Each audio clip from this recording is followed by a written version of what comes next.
배우 나나가 자택에 침입한 강도에게 살인미수로 엿고소당하는 충격적인 일이 벌어졌습니다. 사건은 지난해 11월 흉기를 든 강도가 구리에 위치한 나나의 집에 몰래 들어오면서 시작되었습니다. 거실에 있던 나나의 어머니를 공격해 의식을 잃게 만들자 방에 있던 나나가 달려나와 강도를 제압했습니다. 그런데 구속된 강도가 최근 옥중에서 나나를 살인미수 혐의로 고소했습니다. 나나가 흉기로 자신을 찔렀고 4천만 원을 줄 테니 조용히 하자고 회유했다는 것입니다. 심지어 유치장 동기에게는 잃을 게 없으니 뭐라도 얻어내겠다며 비웃었다는 사실까지 밝혀졌습니다. 법률 전문가들은 이번 사건을 명백한 정당방위로 보고 있습니다. 형법 제21조에 따르면 흉기를 든 강도로부터 어머니의 생명을 지키기 위한 행동은 정당방위 요건에 해당하기 때문입니다. 실제로 경찰도 나나를 입건조차 하지 않았습니다.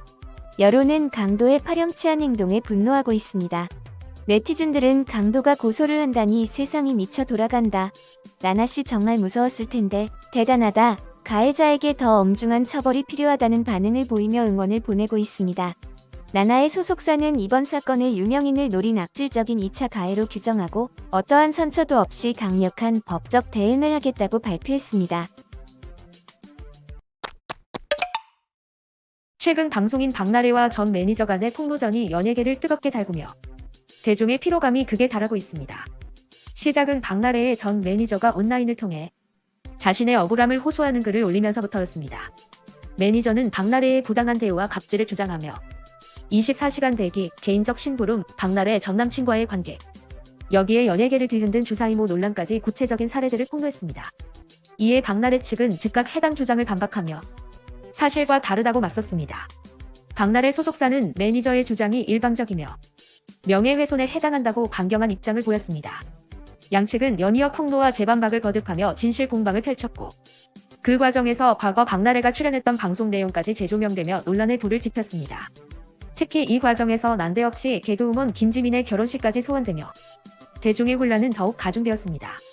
박나래와 김지민 간의 관계에 대한 의혹까지 불거진 것입니다. 연일 이어지는 폭로와 해명, 그리고 예상치 못한 주변 인물들의 등장으로 대중은 점차 피로감을 느끼고 있습니다. 누리꾼들은 이쯤 되면 누가 진실을 말하는 건지 모르겠다, 그냥 조용히 해결했으면 좋겠다 등의 반응을 보이며 지친 기색을 내비치고 있습니다. 하루빨리 진실이 명확히 밝혀지고 불필요한 논란이 마무리되기를 바라는 목소리가 커지고 있습니다. 예능 프로그램 현역가왕3에 출연 중인 트로트 가수 숙행이 상간녀 애혹 논란의 중심에 섰다는 소식이 전해졌다. 해당 논란은 지난 12월 29일 방송된 JTBC 사건 반장을 통해 처음 알려졌다. 방송에는 한 40대 여성 제보자가 등장했고 자신의 남편이 유명 트로트 가수 A씨와 부적절한 관계를 맺었다고 주장했다. 이 여성은 이미 상간자 손해배상 소송을 제기한 상태라고 밝혔다. 방송에서는 남편과 A씨가 함께 있는 장면으로 추정되는 CCTV 영상 일부가 공개됐다고 전해졌다. 이후 온라인 커뮤니티와 SNS를 중심으로 A씨가 숙행이라는 추측이 빠르게 확산됐다고 알려졌다. 논란이 커지자 숙행의 SNS에는 해명을 요구하는 댓글이 쏟아졌고 숙행은 결국 댓글 기능을 제한하거나 일부 게시물을 비공개 처리했다는 보도가 나왔다. 이튿날 숙행은 자필 사과문을 SNS에 게시했다고 전해졌다. 숙행은 사과문을 통해 개인적인 일로 많은 분들께 심려를 끼쳐드려 죄송하다고 밝혔다.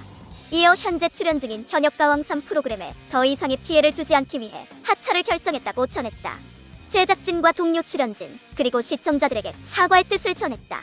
다만 숙행은 상간녀 의혹에 대해 명확한 인정이나 부인은 하지 않았다고 알려졌다.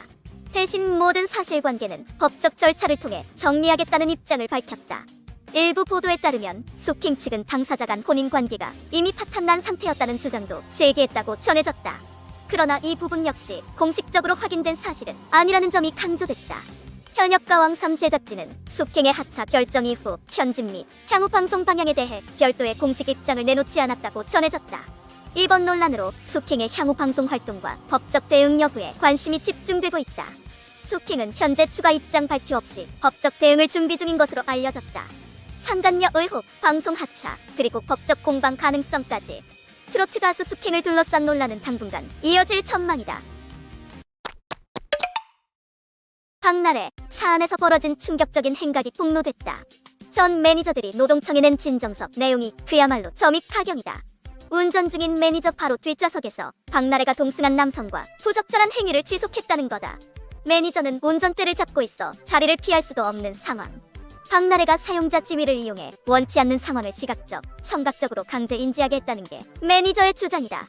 더 경악스러운 건 그 행위를 하면서 매니저가 앉은 운전석 시트를 반복해서 발로 찼다는 거다. 시트가 흔들려 차가 휘청거리는 바람에 대형 사고가 날 뻔한 위험한 순간도 한두 번이 아니었다고 한다. 이게 끝이 아니다.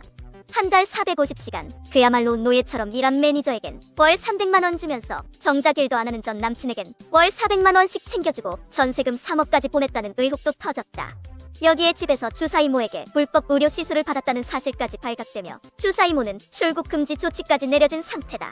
결국 박나래는 나 혼자 산다를 포함한 모든 방송에서 퇴출됐고 사실상 연예계 제명 위기에 처했다. 웃음 뒤에 감춰진 소름 돋는 갑질과 기행, 여러분은 어떻게 생각하나? 2025년 KBS 연예대상의 영광은 전현무에게 돌아갔다. 프리 선언 이후 20년 만에 친정에서 받은 눈물의 대상이다. 하지만 왕관의 무게는 너무나 무거웠다. 수상 직후 온라인 커뮤니티에는 전현무가 과거 차량 안에서 링거를 맡고 있는 사진이 올라왔다.